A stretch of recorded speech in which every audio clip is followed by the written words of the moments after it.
അസ്സലാമലൈക്കും. നമുക്കിന്ന് ദാവൂദ് നബി അലൈഹി ഇസ്ലാമിൻ്റെ ചരിത്രം നോക്കാം. ഒരു നാട്ടിൽ റംറൂദ് എന്ന് പറയുന്ന രാജാവുണ്ടായിരുന്നു. ആ രാജാവ് എല്ലാ യുദ്ധത്തിലും ജയിച്ചിരുന്നു. ഒരു ദിവസം ഒരു യുദ്ധത്തിന് പോയപ്പം തൻ്റെ എതിരാളിയായ സൈന്യം വലിയ സൈന്യമാണ്. അവിടുത്തെ രാജാവ് ബലഹീനനായിരുന്നു. തമ്രൂദിൻ്റെ സൈന്യം ചെറിയ സൈന്യമായിരുന്നു. അതുകൊണ്ട് അവരോടൊപ്പം മുട്ടാൻ അവർക്ക് കഴിയില്ല. എന്നാൽ റംറൂദ് പറഞ്ഞു, ഒരാൾ ചെന്ന് ആ എതിരാളിയായ രാജാവിൻ്റെ കൊല്ലാൻ. ആരും പോയില്ല.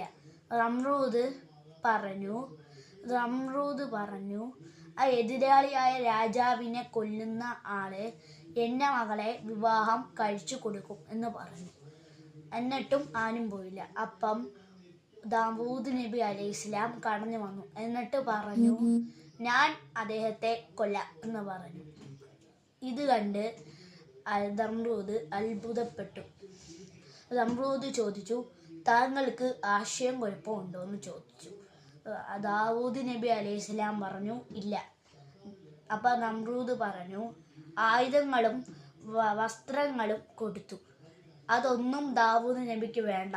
പിന്നെ എങ്ങനെയാ യുദ്ധം ചെയ്യുന്നത്? റംറൂദ് ചോദിച്ചു. ദാവൂദ് നബി പറഞ്ഞു, കണ്ടു കാണും. ഒരു സഞ്ചി എടുത്തു, കല്ല് ആ സഞ്ചിക്കകത്തിട്ടു. എന്നിട്ട് കറക്കി ആ എതിരാളിയായ രാജാവിൻ്റെ തലയ്ക്ക് എറിഞ്ഞു കൊടുത്തു. ഒരടിയിൽ തന്നെ രാജാവ് വീണു. അങ്ങനെ സൈന്യം പോയി. വാക്ക് പാലിച്ചു. രാജാവ് തൻ്റെ മകളെ ദാവൂദ് നബിക്ക് കല്യാണം കഴിപ്പിച്ചു കൊടുത്തു. അങ്ങനെ ആ നാട്ടിലെ രാജകുമാരനായിട്ട് എല്ലാവരും നടന്നു. ദാവൂദ് നബി അലൈഹി ഇസ്ലാം രാജകുമാരനായിട്ടും ഒരു സാധാ മനുഷ്യനെ കണക്കായിരുന്നു സംസാരിച്ചത്. ഏത് വലിയ സ്ഥാനത്തെത്തിയാലും ദാവൂദ് നബി അലൈഹി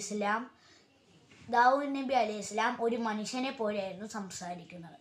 അങ്ങനെ നാല് നേരം ദാവൂദ് നബി കൽപ്പിച്ചു. ഒന്ന് നിസ്കരിക്കുകയും, ഒന്ന് അള്ളാഹുവിന് വേണ്ടി ദുആ ചെയ്യുകയും, ഭക്ഷണം കഴിക്കുകയും, ആളുകളെ പരാതി കേൾക്കുകയും. ഇത് നാലുമായിരുന്നു ഡെയിലി പരിപാടി. ഒരു ദിവസം ദാവൂദ് നബി അലൈഹി ഇസ്ലാം ദുആ ചെയ്തുകൊണ്ടിരിക്കുകയായിരുന്നു. അപ്പോഴത്തേക്കിനും രണ്ട് മലക്കുകൾ വന്നു. രണ്ട് മലക്കുകളായിരുന്നു. പക്ഷെ രൂപം മാറി വന്ന് പടയാളികളുടെ അടുത്ത് പറഞ്ഞ എന്താണെന്ന് വെച്ചാൽ, ആരെയും കേറ്റരുത് തന്നെയായിരുന്നു. പക്ഷെ അവരുടെ കണ്ണ്